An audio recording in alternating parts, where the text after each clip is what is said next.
नमस्कार, स्वागत है आपका न्यूज नेशन के डिजिटल प्लेटफॉर्म पर। और फिर एक बार हम हाजिर हैं अपना शो चुनावी चकल्लस के साथ। जी हां, आज चुनावी चकल्लस में बात होगी बिहार में सियासी घमासान की। सियासी घमासान बिहार में एनडीए के भीतर किस तरीके से जो पार्टियां हैं, जिसमें भारतीय जनता पार्टी, जनता दल यूनाइटेड, उपेंद्र कुशवाहा, जीतन राम मांझी, चिराग पासवान, उनके चाचा पशुपति पारस और जीतन राम मांझी, ये 6 जो पार्टियां हैं उनके बीच सीट शेयरिंग को लेकर लगातार खींचतान देखने को मिल रही है। अगले साल विधानसभा का चुनाव होना है और बिहार बहुत ही अहम राज्य हो जाता है। खास तौर पर इस वक्त जो लोकसभा में केंद्र की सरकार है, उसमें जनता दल यूनाइटेड के सांसदों का बहुत अहम रोल है। इस पूरी चर्चा के साथ हम आपको बताएंगे क्या कुछ आंकड़े हैं। हमारे साथ मौजूद हैं विशाल, क्या लगता है बिहार में क्या इस वक्त जो एनडीए है उसमें सब कुछ ठीक नहीं चल रहा है?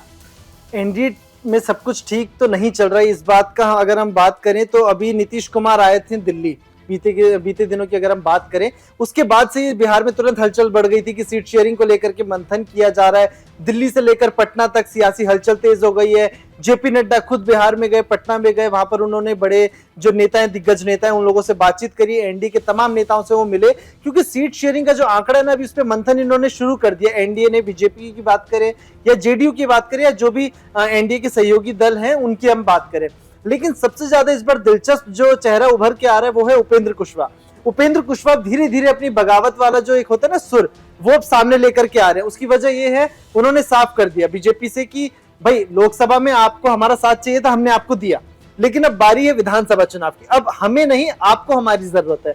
तो उपेंद्र कुशवाहा ने बोला, जैसे लोकसभा का एजेंडा आप लोगों ने तय किया, बीजेपी के आला कमान ने, लेकिन अब विधानसभा चुनाव में ये एजेंडा हम लोग तय करेंगे। जो क्षेत्रीय दल हैं वो तय करेंगे कि किस तरीके से बिहार की राजनीति में जो उनकी पकड़ है वो उसको दिखाने की कोशिश करेंगे। और इस बार ये भी संभव है कि नीतीश कुमार, जो दल बदलू चाचा कहे जाते हैं, हो सकता है वो इस बार किंग मेकर की भूमिका रहे या नहीं भी रहे, क्योंकि उपेंद्र कुशवाहा है, चिराग पासवान है, पशुपति पारस है।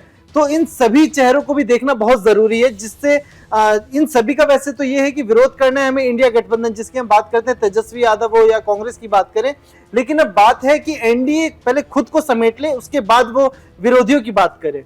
देखिए, अब आपने चर्चा की उपेंद्र कुशवाहा की, आपको बता दें खास तौर पर उपेंद्र कुशवाहा जो है नेता प्रतिपक्ष भी रहे हैं बिहार में और बड़े ओबीसी चेहरे के तौर पर जाने जाते हैं। उपेंद्र कुशवाहा फिलहाल जो है उन्होंने काराकाट सीट से लोकसभा का चुनाव लड़ा था, लेकिन वो सीट वो जीत नहीं सके। लेकिन बात अगर लोकसभा चुनाव की करें तो खास तौर पे बिहार में जो एनडीए गठबंधन था उसमें उपेंद्र कुशवाहा को सिर्फ एक सीट मिली, जबकि 2014 में जब वो भारतीय जनता पार्टी के साथ गठबंधन में आए थे तब उनको 2 सीट मिली थी और दोनों पर उनकी पार्टी जीत कर आई थी। ऐसे में एक सीट पर वो खुद काराकाट से जीते थे और एक सीतामढ़ी की सीट थी। और इन 2 सीटों के अलावा अब जब 2024 में गठबंधन फाइनल हुआ तब उपेंद्र कुशवाहा को सिर्फ एक सीट दी गई और वहां पर भी पवन सिंह जो है भोजपुरी सिंगर, उन्होंने आके पूरा गेम जो है लगभग उथल पुथल कर दिया था। तो ऐसे में उपेंद्र कुशवाहा को फिलहाल डैमेज कंट्रोल के तौर पर भारतीय जनता पार्टी ने राज्यसभा भेजा अपने तमाम विधायकों के समर्थन के द्वारा। अब उपेंद्र कुशवाहा राज्यसभा तो पहुंच गए हैं, लेकिन अब उपेंद्र कुशवाहा ने सीधे तौर पर विधानसभा चुनाव की तैयारियों को लेकर एक बड़ा बिगुल फूंक दिया है और लगातार प्रदेश में तमाम सीटों पर वो जा रहे हैं और अपने फिर से जो उनका पुराना कैडर है उसको मजबूत कर रहे हैं। बड़ी बात ये भी है कि जिस भारतीय जनता पार्टी जिस ओबीसी वोटर यानी कि अति पिछड़ी जातियों को साधने की कोशिश कर रही है, उसमें उन्होंने भारतीय जनता पार्टी ने सरकार में भाई जो सम्राट चौधरी हैं जो डिप्टी सीएम हैं, वो भी उन्हीं की समाज से, कुशवाहा समाज से आते हैं उनको, लेकिन फिर भी उपेंद्र कुशवाहा की जरूरत एनडीए में बहुत बड़ी हो गई है। और ऐसे में उपेंद्र कुशवाहा ये बात बखूबी जानते हैं कि उनकी कितनी जरूरत इस वक्त एनडीए में। और ऐसे में उन्होंने साफ कह दिया है कि लोकसभा चुनाव में जिस तरीके से सीट शेयरिंग का फॉर्मूला जो तय किया गया था, जिसमें कि उपेंद्र कुशवाहा को एक सीट मिली थी, अब उन्होंने कहा है कि उस पर दोबारा विचार करने की जरूरत है, क्योंकि बिहार में बहुत सारी चीजें अब बदल गई है। बिल्कुल, लेकिन आपने बात करी कुशवाहा की, उपेंद्र भी कुशवाहा हैं और उसके बाद सम्राट चौधरी की अगर हम बात करें तो बीजेपी के लिए दोनों ही चेहरे अब मजबूरी समझ लीजिए या मजबूती समझ लीजिए। सम्राट चौधरी कहीं ना कहीं पार्टी से नाराज है, उनकी उम्मीदों पर जो है नीतीश कुमार ने फिर से पानी फेर दिया और आला कमान ने उनको मुख्यमंत्री तक की सीट तक अभी तक नहीं पहुंचाया, जबकि सम्राट चौधरी सिर्फ मेहनत ही इसी बलबूते पर कर रहे थे कि हो सकता है जब भी बीजेपी की सरकार आएगी तो उनको मुख्यमंत्री के चेहरे के तौर पर उनको देखा जाएगा, लेकिन ऐसा नहीं हुआ। उनको दीप्ति बना करके ही सिर्फ पार्टी ने उनको संतोष करने के लिए कहा। लेकिन अब दोबारा से विधानसभा चुनाव आ रहे हैं। अगर आप देखें बीते दिनों तो सम्राट चौधरी कहीं ना कहीं अब जमीनी स्तर पर थोड़ी उनकी सक्रियता कम हो चुकी है, लेकिन उपेंद्र कुशवाहा, जिसकी अगर मैं बात करूं, वो इस समय विधानसभा चुनाव में सिर्फ अपना फायदा देख रहे हैं। उसकी वजह मैं बताता हूं। उन्होंने लोकसभा चुनाव से पहले नीतीश कुमार से बगावती सुर दिखाए, उन्होंने अपनी पार्टी खड़ी कर ली। उनको पता था कि अगर मैं बीजेपी के साथ मिलता हूं, एनडीए में मिलता हूं, तो मेरे को कहीं ना कहीं फायदा होगा। और ये जो साठगांठ थी, उसके बाद फिर वो राज्यसभा पहुंच गए। अब बारी है विधानसभा चुनाव की। विधानसभा चुनाव में बहुत से ऐसी जगह है जहां पर एनडीए में जो कहते हैं ना कि फिलिंग करनी है, तो उसमें उपेंद्र कुशवाहा उसमें सबसे ज्यादा अव्वल नंबर पे वो नीतीश कुमार के बराबर खड़ा होना चाहते हैं। लेकिन नीतीश कुमार किंग मेकर रहे हैं, कई दशक से कहे, कई सालों से कहे। उन्होंने आरजेडी के साथ भी सरकार बनाई और बीजेपी के साथ भी बनाई।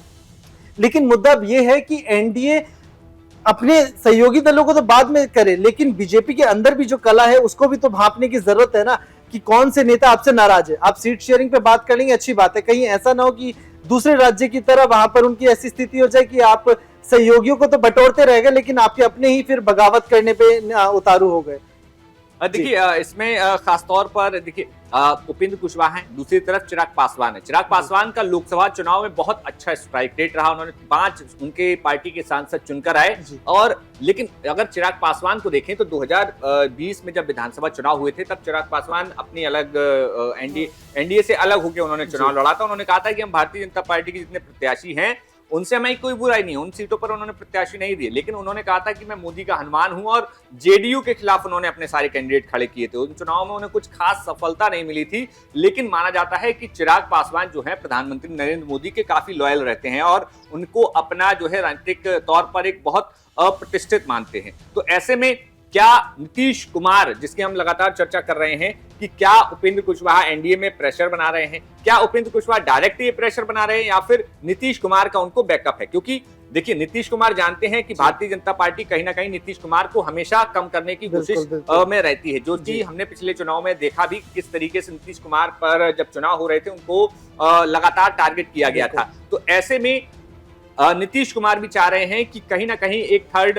एक जो एनडीए में ही एक ऐसा गुट तैयार किया जाए जो कि कहीं ना कहीं भारतीय जनता पार्टी पर प्रेशर बनाता रहे। तो ऐसे में देखिए 243 जो सीटें हैं बिहार विधानसभा की, वहां पर 243 में तो 90-90 का तो फॉर्मूला ये लगभग जो अभी तक सामने आ रहा है कि 90 सीटों पर भारतीय जनता पार्टी लड़ेगी, 90 सीटों पर जनता दल यूनाइटेड, और बाकी की जो सारी सीटें उस पे क्षेत्रीय दलों को तमाम जो उनके सहयोगी हैं, चारों सहयोगी, उसमें चाहे जीतन राम मांझी हो, चाहे रामविलास पासवान के भाई जो हैं पशुपति पारस, उनकी पार्टी हो, चिराग पासवान की पार्टी हो, या फिर जो चिराग पासवान की खुद की जो उनकी पार्टी। और दूसरी चीज ये बात बहुत अहम रखती है कि अगर आपने जैसे नीतीश कुमार की बात करी कि वो भी चाहते कि कोई एक ऐसा चेहरा हो जो एनडीए बीजेपी पर दबाव बना सके, जिससे कि एक होता है ना क्षेत्रीय का दबदबा। जैसे अगर हम उत्तर प्रदेश की बात करते हैं तो समाजवादी पार्टी इंडिया गठबंधन में काफी ज्यादा उभर करके सामने आई और वो हमेशा कांग्रेस पर दबाव बना के रखती है।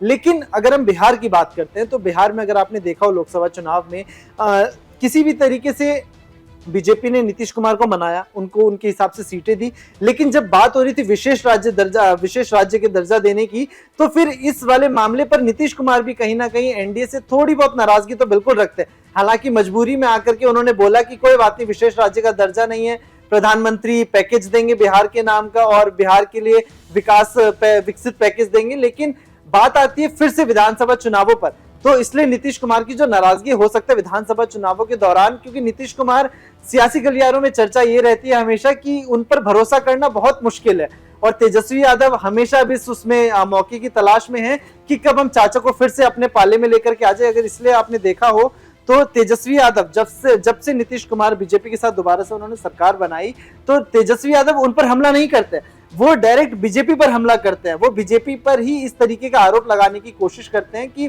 क्या पता बीजेपी ने कुछ साठगांठ करके नीतीश कुमार को अपने पाले में लेकर के आ गए। और तेजस्वी यादव, लालू प्रसाद यादव कोशिश में ये है कि क्या पता चुनाव से पहले या चुनाव के बाद पोस्ट अलायंस ही भले सही, तो हम चाचा को अपने पाले में वापस ले आए, जिससे कि जेडीयू की जो किंग मेकर वाली भूमिका है वो इस बार फिर से उनके साथ आए। लेकिन मुद्दा फिर यही, भले एनडीए के साथ हो नीतीश कुमार या फिर तेजस्वी के साथ हो, आरजेडी के साथ हो, लेकिन किंग मेकर आखिरकार कौन होगा? क्या फिर से नीतीश कुमार बनेंगे या फिर कोई दूसरा जिसे जैसे कि आप उपेंद्र कुशवाहा की बात करें, क्या वो बन सकते हैं?